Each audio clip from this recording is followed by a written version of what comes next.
think black swan events are a good time to buy? Depending, uranium or any of the metals? depends on the black swan, and whether it's an upside black swan or a downside black swan. One of the best, generally speaking, one of the best strategies, in my opinion, is you have a company that's moving up that trajectory from explorer into producer. That is never a seamless, or it's rarely a seamless process. There's something that happens. Because historically some companies have tripped over and they've had a problem which they can't resolve, and the share price goes down almost to zero.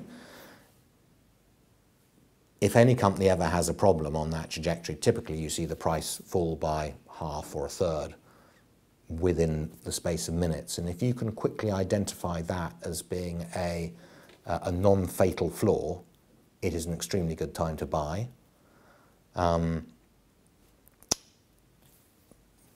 By the same token, a very positive investment strategy, in my opinion, is where you have a large mining company that has run a mine on a particular basis for a particular period of time. And large companies think in a particular way, and they always think about volume and size, and I'm really thinking about De Beers and diamonds, but there are other cases in point.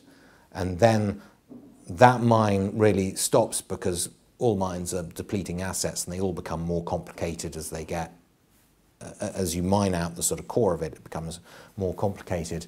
And when a mine stops being useful to a large company, a large mine stops being useful to a large company, they will usually sell it for almost any price.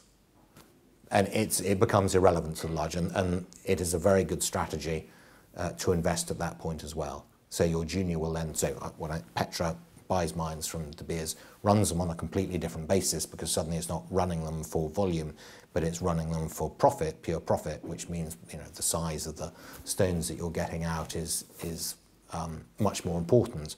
Whereas with De Beers, it was the aggregate number of carats that came out, because that allowed them to manage the market in the way they did. Whereas Petra say, well, we're not trying to manage the market. What we want is pure profit. So that's why you're seeing companies like that producing the sort of sizes of the stones that you didn't see coming out of the mines when De Beers were running them, and it's because they were running them for different reasons. And so that is one of my favourite business plans.